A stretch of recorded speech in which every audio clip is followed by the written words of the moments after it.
요한복음 21장 마지막 장까지 읽었습니다.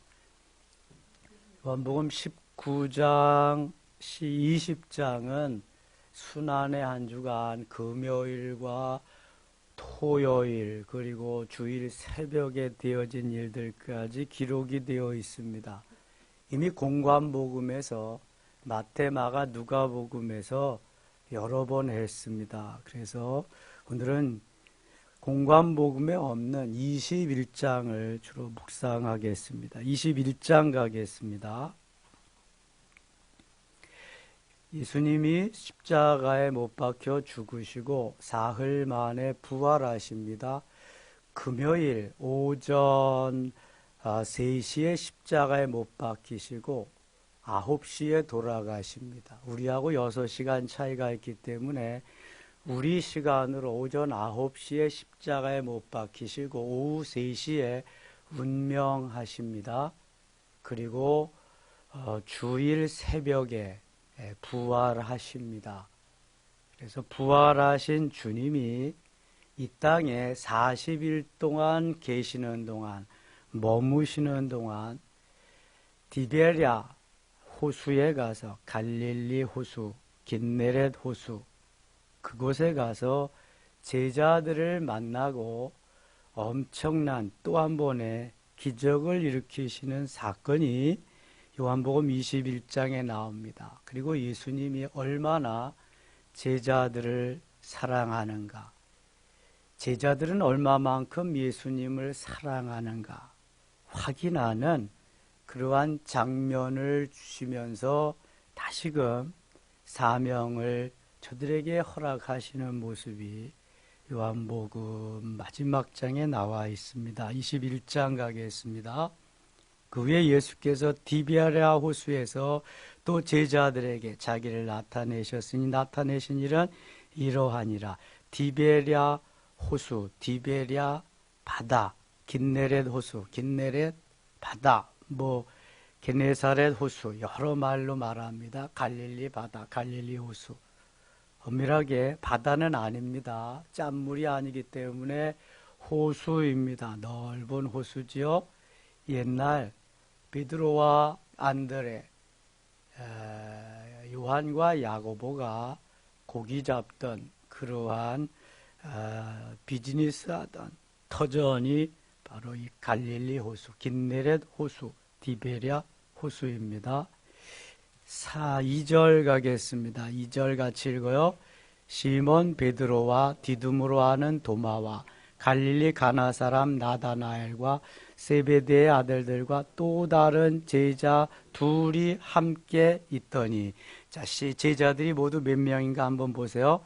시몬 베드로, 디두모라고 하는 도마, 갈릴리 가나 사람 나다나엘. 나다나엘은 예수님의 제자 가운데 무슨 이름으로 나온다고요? 바돌로메 나다나엘 같은 사람입니다. 나다나엘과 또 세베대의 아들들과 누구예요? 세베대의 아들들 야고보, 요한. 그럼 모두 5명. 또 하나 있어요. 또 다른 제자 둘이 함께 있더니, 또 다른 제자 둘은 누구인지 몰라요. 모두 몇 명? 7명. 베드로 외에 6명이 지금 갈릴리 호수에 고기잡이 하러 간 거예요. 예수님이 죽었다가 다시 사셨어요. 부활하셨어요. 그럼에도 예수 그리스도하고 아무런 상관이 없는 것처럼 옛날에 주님을 만나지 못했을 때에 일하던 일터로 다시 돌아가서 물고기를 잡겠다고 하는 거예요. 3절 보세요. 시몬 베드로가 나는 물고기 잡으러 가노라 하니 그들이 우리도 함께 가겠다고 나가서 배에 올랐으나 그날 밤에 아무것도 잡지 못하였더라. 시몬 베드로는 그의 전직이 뭐예요? 어부입니다. 어부 출신 또 누구 있어요? 베드로의 형제 안드레, 또 야고보와 요한. 이 4사람은 어부 출신이기 때문에 고기 잡으러 가는 거 별로 이상하지 않아요. 그런데 다른 3명은 고기 잡는 것이 뭔지 잘 모르거든요. 그런데 베드로가 나는 고기 잡으러 간다. 그러니까 같이 따라 나섰어요. 친구 따라 강남도 간다는데 한번 가보자. 모두 7명이 가서 고기를 잡는데 베드로와 안드레, 요한과 야고보는 고기잡이의 도사입니다. 아마 박사학위를 받았어도 몇 개쯤 받았을 거예요. 갈릴리 호수에서 뼈가 굵은 사람입니다. 누구도 따라갈 수 없는 아주 유능한 고기잡이꾼이었지요. 어부였습니다.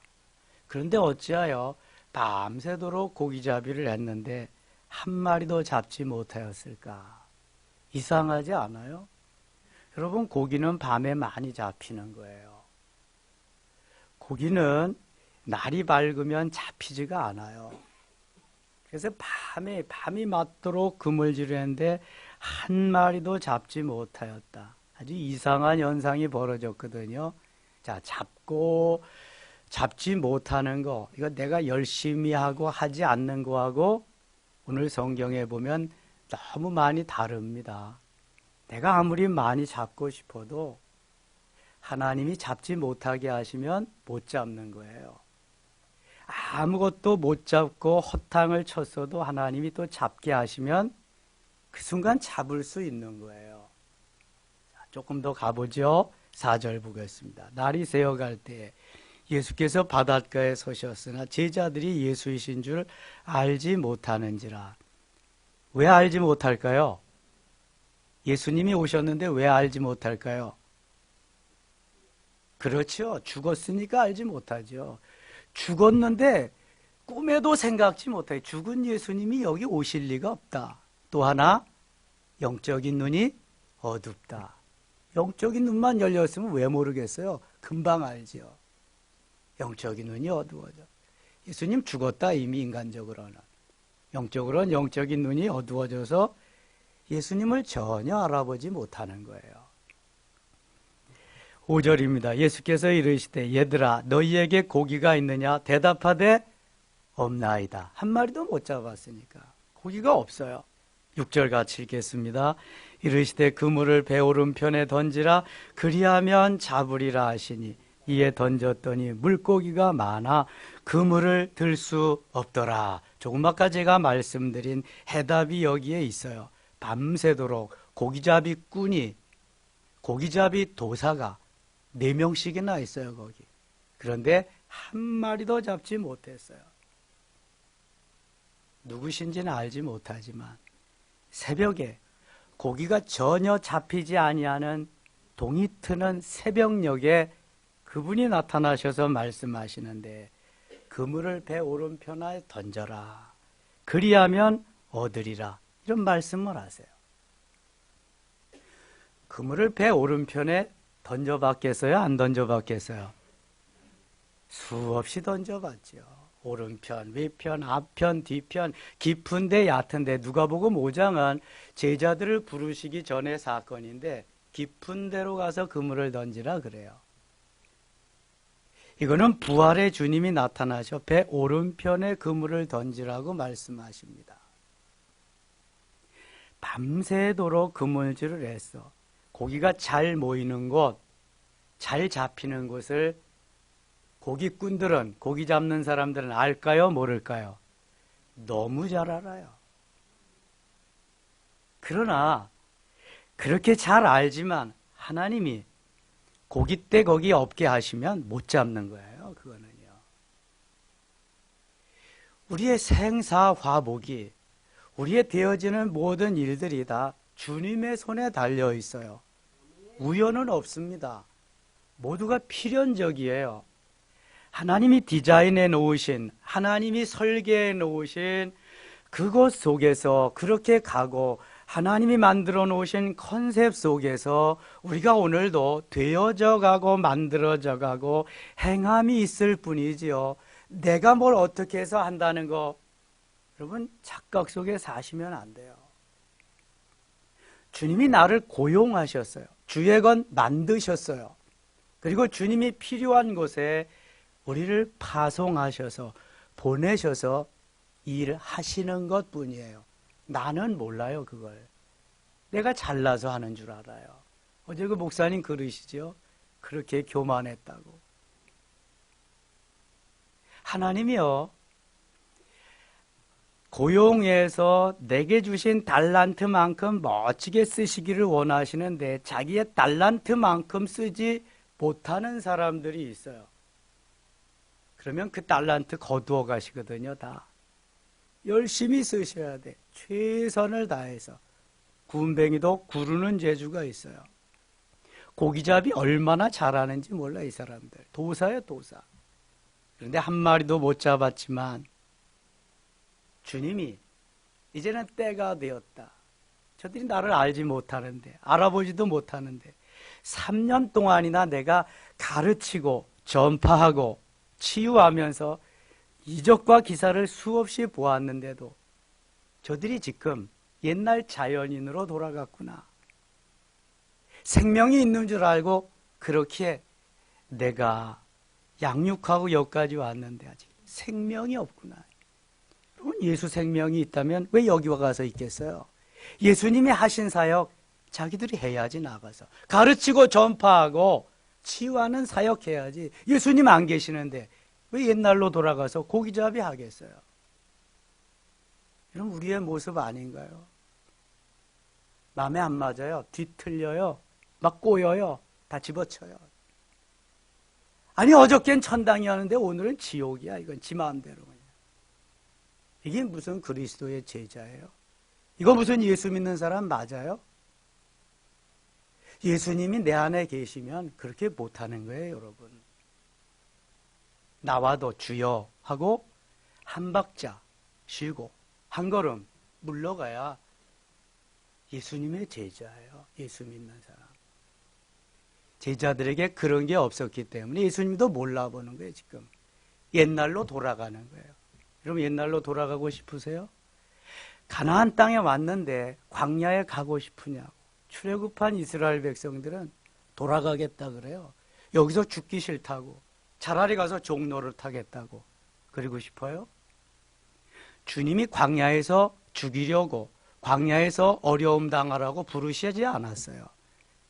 주님이 출애굽에 하신 목적, 주님이 불러내신 목적, 어디에 가게 하기 위해서예요? 가나안 땅에. 가나안 땅에 가기까지는 과정이 있어요, 과정이. 점프해서 가는 게 아니에요. 로켓 타고 가는 것도 아니고. 광야를 거쳐야 가나안 가는 거라니까요.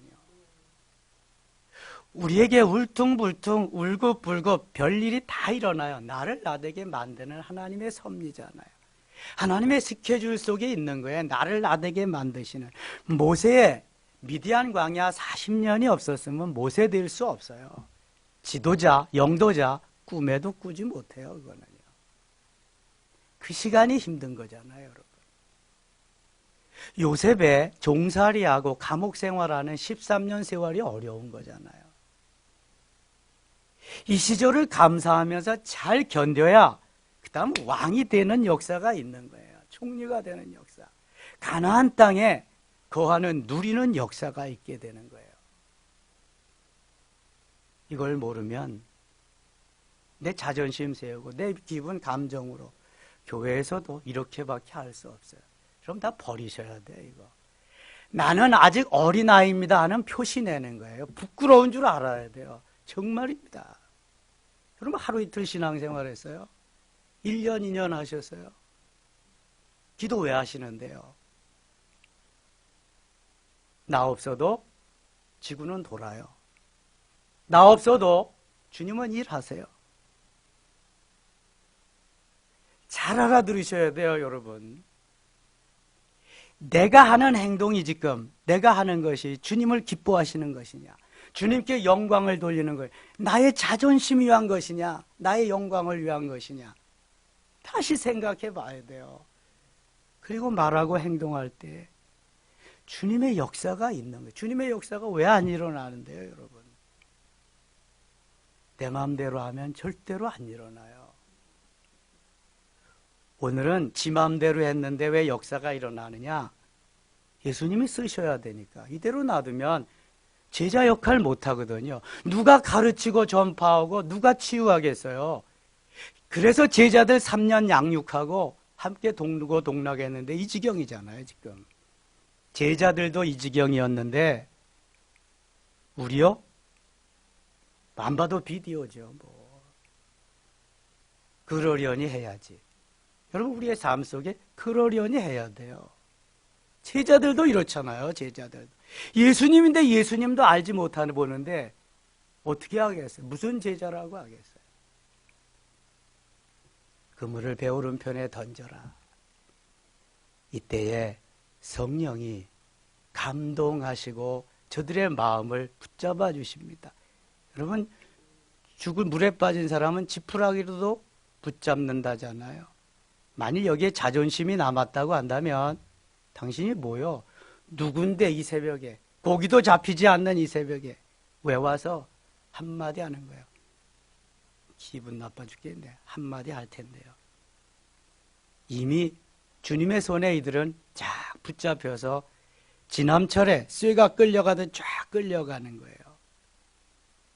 이에 던졌더니 물고기가 많아 그물을 들 수 없더라. 누가복음 5장에 보면은요, 우리가 밤이 맞도록 그물질을 하였으되 잡지 못하였지만 말씀에 의지하여 그물을 내리리이다. 이렇게 말씀해요. 내 마음대로 내 뜻대로 내가 해온 경험대로는 아무것도 할 수 없지만 이제 말씀에 의지하여 그물을 내리겠습니다. 이게 우리의 삶이 되어야 돼요.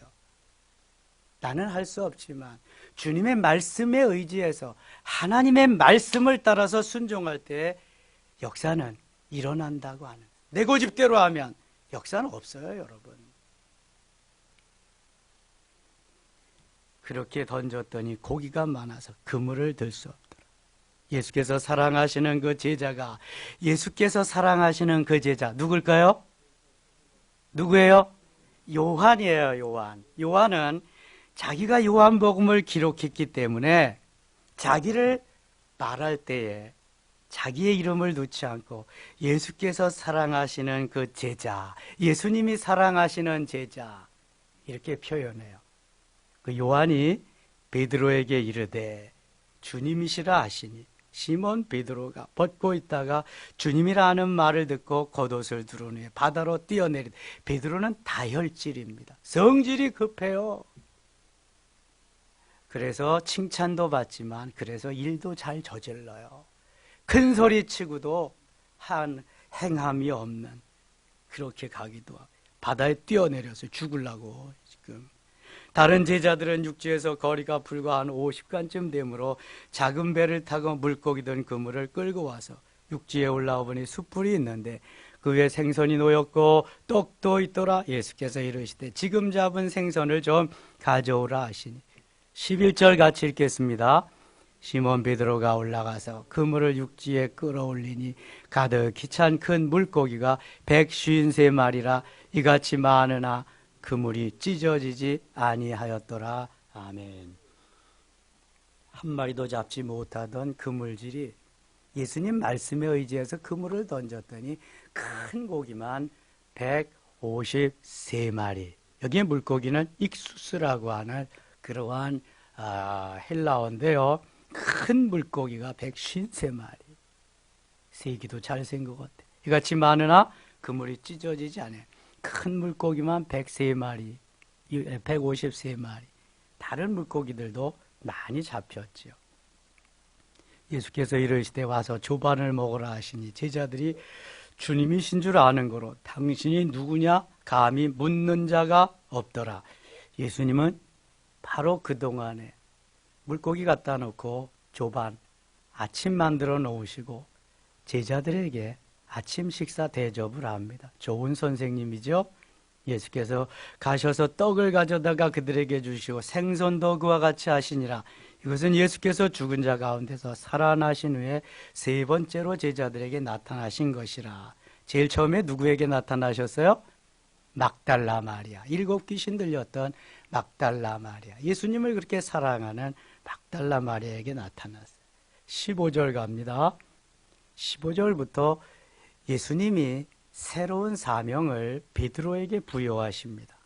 그들이 조밥 먹은 후에 예수께서 시몬 베드로에게 이르시되 요한의 아들 시몬아 내가 이 사람들보다 나를 더 사랑하느냐 하시니 이르되 주님 그러하나이다. 내가 주님을 사랑하시는 줄 주님께서 아시나이다. 이르시되 내 어린 양을 먹이라 하시고, 예수님이 베드로에게 야 이놈아 너 수제자라고 그러더니 그저 나도 모른다고 도망도 가고 3번이나 부인도 하고, 아니 그것도 모자라서 글쎄 할 일이 없어서 여기 도망 와가지고 여기서 고기를 잡네. 야 이놈아 내가 수제자 맞느냐 빠따라도 치고 말 한마디로도 하시면 베드로는 시원할 텐데, 아니 조반에서 잔뜩 먹여 놓으시더니 요한의 아들 시몬아 내가 다른 사람들보다 나를 더 사랑하느냐, 엉뚱한 질문을 하시는 거예요. 사람들은 책망받을 때 책망의 말씀을 하지 않고 오히려 새로운 사명을 주고 무언가 미션을 허락할 때에 혹은 당황할 수도 있고요. 야, 과연 다르구나. 예수님 과연 다르잖아요. 감격할 거예요. 감동할 거예요. 내가 이 사람들보다, 다른 사람들보다, 베드로 외에 몇 명이 더 있다 그랬어요? 6명. 내가 이 6명보다 나를 더 사랑하느냐 묻습니다. 원어에 보면 아가파스 메플레온 투톤 그렇게 합니다. 아가페라고 하는 말은 여기 무조건 사랑, 조건 없는 사랑, 하나님의 사랑을, 헬라 원적으로 4가지의 사랑이 있어요. 아가페, 무조건적인 사랑. 그 다음에 스톨케, 부모와 자녀 간의 사랑. 에로스, 남녀 간의 사랑. 필리아, 친구 간의 사랑, 우정, 프렌드십. 4가지 중에서 주님은 아가페로 베드로에게 묻습니다. 베드로의 대답은 16절 같이 읽어요. 16절이 아니라 베드로의 대답은 15절 하반절에 이르되 주님 그러나이다. 내가 주님을 사랑하는 줄 주님께서 아시네. 여기서 주님을 사랑하는 줄, 이 사랑은 필리아의 사랑이에요. 나는 아가페적으로 주님을 사랑하지 못하고 친구적으로 필리아로 사랑합니다. 왜냐하면 아가페적으로 사랑했다면 고난의 현장에 누가 있어야 돼요? 베드로가 있어야 돼요. 당연히. 다른 사람 다 떠날지라도 나는 떠나지 않겠습니다. 죽을지언정 저는 주님을 따르겠습니다. 그랬거든요. 전두환 옆에 장세동이가 있어서 내가 다 했습니다. 나를 쳐 죽이세요. 이런 것 같이 베드로도 예수님 옆에 있어야죠. 수제자라고 큰 소리는 땅땅 쳤는데. 근데 없죠. 죽일 놈이지. 이게 무슨 제자예요. 그리고 수제자라고 자기가, 예수님 가장 우편에는 자기 거라고, 왕 되면. 예수님 왕 안 되고 죽으니까 도망가 버리잖아요. 여러분 이렇게 예수 믿는 사람 있다 없다? 흔해요. 흔해. 있다가 아니라 대부분 이렇게 예수 믿습니다. 고난이 오면 내 거 아니야. 이거는요 저주인 줄 알고요. 그것이 축복의 과정인데, 지금 베드로는요 쥐구멍이 있으면 들어가고 싶어요. 예수님 이럴 줄 알았다면 내가 옆에 있는 건데, 내가 십자가 지는 건데 얼마나 후회 막심하겠어요. 양심이 있어서 저 필리아로 사랑합니다. 2번째 묻습니다. 2번째 이르시되 요한의 아들 시몬아, 16절 내가 나를 사랑하느냐. 아가파스메, 내가 내 자신보다 나를 더 사랑하느냐, 그런 의미예요. 역시 아가페로 묻습니다. 베드로가 자신이 없어요. 내 자신보다 예수님 더 사랑했다면 고난의 현장에 내가 있어야죠. 도망갔거든요. 뭐라 그래요? 주님 그러하나이다. 내가 주님을 사랑하는 줄 주님께서 아시나. 역시 필리아로. 나는 친구적인 사랑으로밖에 사랑하지 못합니다. 그냥 내 양을 치라. 3번째 말씀하십니다. 요한의 아들 시몬아, 내가 나를 사랑하느냐. 이제 베드로가 필리아로밖에 사랑 못하는구나. 내가 필리아로 나를 사랑하느냐, 우정으로 친구적인 사랑으로 나를 사랑하느냐 묻습니다. 그랬더니 주께서 3번째 내가 나를 사랑하느냐 하심으로 베드로가 근심하여 이르되 주님 모든 것을 아시오. 내가 주님을 사랑하는 줄 주님께서 아시나이다. 역시 필리아로 베드로가 대답합니다. 그리고 내 양을 먹이라. 여러분, 이런 거예요. 신앙생활이. 겉으로 보면 몰라요. 어떤 꿍꿍이 속을 가지고 예수를 믿는 예수님밖에 몰라요. 그러나 분명한 것은 있어야 돼요. 내 안에 예수 생명이 있다. 나는 예수님과 함께 살고 예수님과 함께 죽는다. 예수님과 함께 먹고 예수님과 함께 마신다. 이게 분명해야 돼요. 나는 죽어도 좋다. 나는 밟혀도 좋다. 내 자존심 깔아 뭉겨도 좋다. 여러분, 이 각오가 있어야 주의 일을 하는 거예요. 이거 없으면 못해요. 수없이 내 내장이 뒤집어지는 일이 얼마나 많은지 아세요? 목회자는 없을 줄 아세요? 아이고, 내가 할 일이 없어서 이거 아니야. 때려치고 가서 차라리 군밤장수를 하겠다. 한두 번이겠어요, 여러분? 평신도가 그런 마음 가지고 있으면 목회자는 하루에도 12번씩 갖는 거예요. 그러나 내가 주의 길을 가야 되기 때문에, 내가 주의 일을 해야 되기 때문에 오늘도 죽이고 삭히고 또 내려놓고 가는 거죠. 다른 게 주의 길이 아니에요, 여러분. 나를 내려놓고 나를 부인하고 오늘도 내 마음에는 안 들지만 주님의 말씀이기에 따라가는 게 주의 길이죠. 주의 길. 베드로 같은 마음은 왜 없겠어요? 누구든지 있죠. 얼마든지 있죠. 스데반 집사님과 같은 마음을 가져야 진실로 주님을 감동시키는 것. 베드로가 이제요, 예수님의 그 사건을 맡고 예수님이 뭐라고 그러시나 한번 보세요. 18절에 내가 진실로 진실로 내게 이르노니 내가 젊어서는 스스로 띠띠고 원하는 곳으로 다녔거니와 늙어서는 내 팔을 벌리리니 남이 내게 띠띠우고 원하지 아니하는 곳으로 데려가리. 너 네 마음대로 다 살았지만 이제는 아니야. 네 마음대로 절대로 살 수 없다. 두 팔을 벌리고 있으리라. 이건 베드로의 죽음을 말하는, 예언하는 19절 같이 읽어요. 이 말씀을 하시면 베드로가 어떠한 죽음으로 하나님께 영광을 돌릴 것을 가리키심이로라. 이 말씀을 하시고 베드로에게 이르시되 나를 따르라 하시니, 베드로가 앞으로 심상치 않은 죽음을 죽을 것을 예수님이 말씀하시는 거예요. 넌 앞으로 보통 죽음이 아니야. 나를 따르라. 베드로가 돌이켜 예수께서 사랑하시는 그 제자가 따를, 예수께서 사랑하시는 제자는 누구다? 요한. 사도 요한이에요. 베프티스트 잔, 세례 요한은 이미 순교하셨어요. 순교. 그리고 여기는 세례 요한이 아닌 사도 요한입니다. 베드로가 돌이켜 예수께 사랑하시는 그 제자가 따르는 것을 보니 그는 만찬 속에서 예수의 품에 의지하여 주님을 파는 자가 누구오니까 묻던 자더라. 자, 여기 19절 사건에서 베드로가 로마에서 복음을 전하는데요, 많은 핍박이 옵니다. 그래서 죽음에 처하게 됐어요. 성도들도 그렇고 베드로 자신도 그렇고 피신을 가야 될 때가 되었다고 그 고난의 자리에서 도망을 갑니다. 도망가는 게 일단 후퇴를 합니다. 막 로마 시내를 빠져나오는데 베드로에게 예수님이 나타나셨어요. 그리고 어디론가 부지런히 가십니다. 베드로가 묻습니다.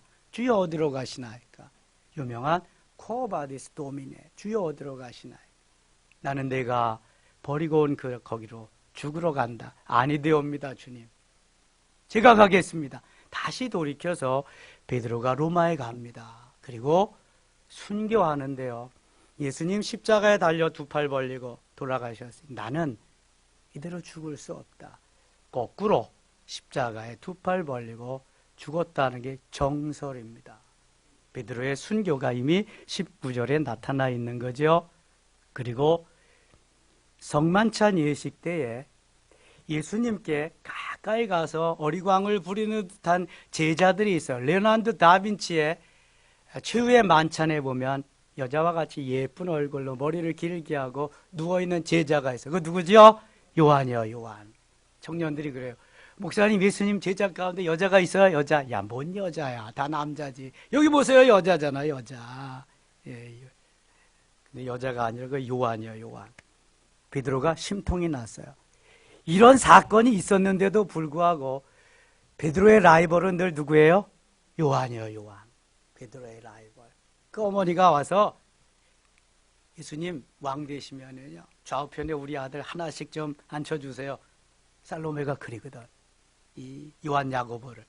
베드로가 그때마다 웃기고 자빠졌네. 이거 내 자리가 이 자리인데 무슨 친애 아들이 여기 앉아. 이게 베드로는 그랬었는데 눈에 불을 밝히고 항상 라이벌이어서. 근데 아니 예수님 옆에서 어리광을 다 부리고 사랑을 독차지 요한이 그리고 있거든. 여기 보세요. 그는 만찬 속에서 예수의 품에 의지하여 주님을 파는 자가 누구오니까 묻던 자더라. 베드로가 뿔나고 있어 지금. 이에 베드로가 그를 보고 예수께 여짜오되 주님 이 사람은 어떻게 되겠사옵나이까. 또 물어. 베드로는 그럼 어떻게 되겠사옵나이까. 아니 요한은 어떻게 되겠사옵나이까. 나는 십자가에 죽는다 그랬는데 요한은 언제쯤 죽습니까? 이런 거잖아요 지금. 심통이 나가지고 그냥. 22절 예수께서 이르시되 같이 읽어요. 내가 올 때까지 그를 머물게 하고자 할지라도 내게 무슨 상관이냐. 너는 나를 따르라 하시더라. 야 이놈아 지금까지도 정신 못 차려. 정신 차려. 내가 다시 올 때까지 요한을 이 세상에 둔다 그래도 너 그거 뭔 상관이야. 신경 꺼. 야, 이 바보 같은 놈, 너 그러니까 나를 팔아먹지 않냐. 다시 한번 베드로가 한마디 듣습니다. 우리는 다른 사람 일에 너무 관심이 많아. 내일이나 잘하세요. 제가 그 전에 그렇게 한번 했죠. 너나 잘하세요. 내일도 제대로 못하면서 콩나라 판나라 다른 사람 일이나 참견이나 하고. 지금 베드로가 그 모양이잖아요. 저나 잘했으면 얼마나 좋아. 늘 요한하고 라이벌 의견을 관심을 가지고 왔다가 예수님께 또 한마디 듣는. 예수님 재림하실 때까지 요한을 남겨둔들 넌 뭔 상관이냐. 내일이나 잘하라. 그런 거잖아요. 그러면 주님께 칭찬 들을 텐데 내가 올 때까지 그를 머물게 하고자 할지라도 내게 무슨 상관이냐. 주님 보실 때에 주님이 기뻐하는 칭찬받는 아름다운 삶을 살아야 할 줄 믿습니다. 이 새벽에 나온 여러분들이 행복자인 줄 믿습니다. 기도합니다. 하나님 아버지 고맙습니다. 변화된 베드로가 되게 하여 주시옵소서. 주님 말씀에 순종하며 끝까지 주님을 따르는 제자가 되게 하시옵소서. 주님의 마음을 기쁘게 해드리며 주님을 감동시킬 수 있는 우리 모두 되게 하여 주옵소서. 한 주간을 출발합니다. 오늘도 도전하면서 주의 뜻 이루면서 아버지의 사랑을 전하는 저희들 되게 하여 주시옵소서. 예수님 이름으로 기도드리옵나이다. 아멘.